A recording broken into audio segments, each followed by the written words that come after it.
What's going on? Dylan Conrad, Metabolic AF. Today I'm going to talk to you about how to get over the fear of eating more food.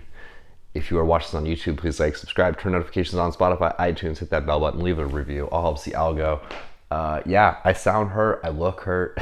It's like 4:30, which I'm pretty actually used to waking up this time. I used to, most of my career, it was 4:30 a.m., especially when I owned the gym. But the babies, man, we are, I feel bad for even complaining, but we are lucky enough to have a night nurse that comes here 5 nights a week. Last night she wasn't feeling well, so we got a text at like 5:36 that she wasn't coming, which was awesome, but it's all good. But we were sleeping with the babies in our room, and they were just stirring, and then they were up at 3. They were sleeping like at 8:30, up at 3, try to console them, change them.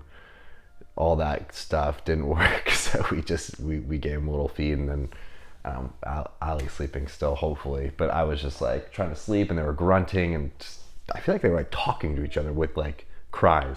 Anyways, so I made an Instagram reel that's probably not coming out until like the end of the month because all my stuff's like backlogged, about women getting over the fear of eating more food. And this is a pretty common thing, and 9 out of 10 women that we work with need a reverse diet at some point, whether that's right away or whether it's after their fat loss phase. If you're new to this channel, you don't really know what a fat if you don't know what fat loss is, God, it's early. No, if you don't know what a reverse diet is, we call it our metabolic priming system, but basically it's a strategic and structural way of actually boosting up your food to increase your metabolism. So for example, say that you're eating 1,500 calories after you finish your cut, or maybe you're like, okay, cool, I want to put fat loss on the back burner and build my metabolism first before you enter that fat loss phase.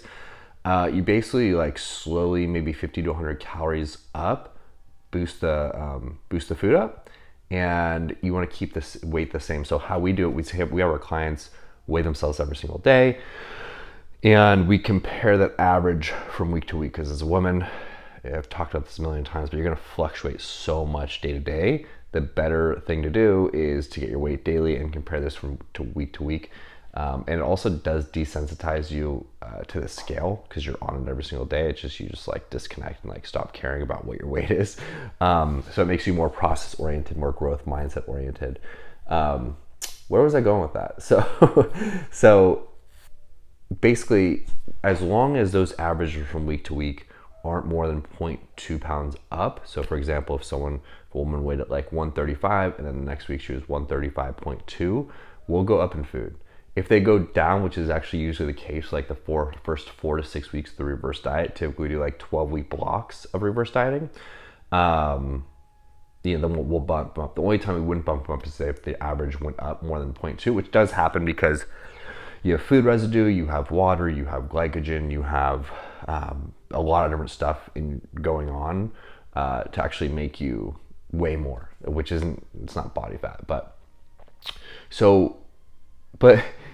it's a struggle for a lot of our female clients to eat more without thinking like, oh my God, I'm gonna gain weight. Because especially like growing up, even me as a dude, like inundated with the messages of like, if you eat too much, you're gonna gain weight. Like if you eat more, you're gonna gain weight. Like you need to focus on weight loss and eating more. And it was like a race to zero. And it was ingrained in me. So as a woman listening to this, I can only imagine how heavily it is ingrained within you. So I get that is it's hard to do. And a lot of times, like, we're coaching our women to like, dude, you got to eat more because this is not going to be sustainable. So we're constantly like battling them to have more. But there's a lot of different mindset things that we work with our clients on that work extremely well. The thing that works the best is usually if women are struggling to eat more and they're like going under, it's a focus on the end result. They're so focused on their weight loss. They're so focused on hitting their goal. They're so focused on, and there's a lot of fear coming from that too. It's a scarcity mindset, right? It's like oh my God, I don't do this and this is going to happen. It's like false evidence appearing real, right? Fear. But that's what we call a fixed mindset, focused on the outcome. which is a recipe for disaster. Like if you are a woman and you're like hyper focused on your body, you're hyper focused on the scale, you're hyper focused on any end result in anything really that you do in your life, it's gonna fuck you up, right? You have goals in work or you have goals in relationship, and you just focused on where you are, it's the most frustrating thing. For example, like say you're in marriage therapy, right? And you go there for a day and you get all these tools and it's great, and then you get home and you're like sitting in the bathroom and you're like, fuck, we're like not better yet, this is bullshit, and you just get like really pissed because you're not where you want to be. But again, it's only been a day, right? But the fact that you're focused on that fixed mindset, the end result of like, I want to heal this with my partner, it's very frustrating. So it's the same thing with the scale, right? If you're just focused on that, if you're focused on your progress picture, focused on the end goal constantly, it's gonna fuck you up mentally, right? And so how do we switch from a fixed mindset on the actual end result to a growth mindset? Now, growth mindset, what is that? That's all the things that are going to get you to those results. So that's really the only thing that matters, because if you do these things, you're going to eventually get to the end result. And so what can we focus on growth-wise that's going to get us there? Now, for us, it's going to be macros, right? Your wins aren't based on your progress pictures. Your wins aren't based on the scale. Your wins are based on if you hit those macros, right? And we actually celebrate like a lot of times, like if my client, she nailed her macros 7 days out of 7 and her weight goes up, it's like a party time for our weekly check-in calls. Like we just get really excited because, dude, you just hit all these numbers. Like that is so hard. That is amazing, right? Like, yeah, the scale did what the scale is going to do, and like the body's weird sometimes like that, but like look at what you just did. Like that's freaking awesome. That's the recipe for going to get you to where you want to get to, right?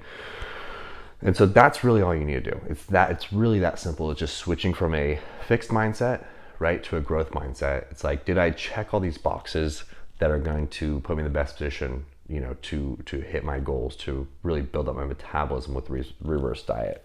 Because what's going to happen is if you go low and then you try to go high, like your metabolism doesn't know what to do. You're probably going to backslide and actually gain some weight. It's going to damage you in the long run. So really getting dialed in with the food is going to be number one, just hitting those macros. And like your wins are based on like, did I hit that macros? Did I at least hit protein and calories? Like where am I? What am I doing?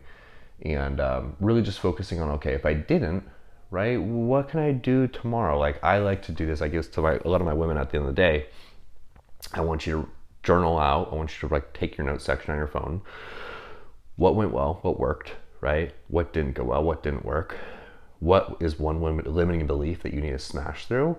And what's your one actionable item you can do tomorrow? And if you like answer those 4 questions, which takes like a minute, especially for me when I'm stuck in like nap baby jail, my child's like laying on me, I can't really do anything. Like TV's so worthless. So I'm just like, okay, dude, what can I do? I just like type out, right? So I hope this helps. If you are in need of a reverse diet, you're really not sure what it is, I'll give you my DM me on Instagram at Dylan A. Conrad. I'll send you my reverse dieting matrix that will basically show you kind of like how to reverse diet. If you need help with this, which 9 times out of 10 women do, because it's, and men too, but women, like eating more is really, it's a mind fuck. So if you need help with this, one-on-one training, nutrition, mindset coaching, DM me Metabolic AF on Instagram if you want to program this specific to your female physiology, whatever phase you're in, whether it's menopause, you have a normal cycle, hormonal IUD, birth control, and you want a training and nutrition program that aligns with that, and the mindset coaching that will keep the habits for the rest of your life. DM me Metabolic AF on Instagram. More information on my Metabolic AF as female method. I love you. It's a little longer. Apologize, but I hope this was informative, and it is also 4:30 a.m., so I'm kind of ranting as well. Love you.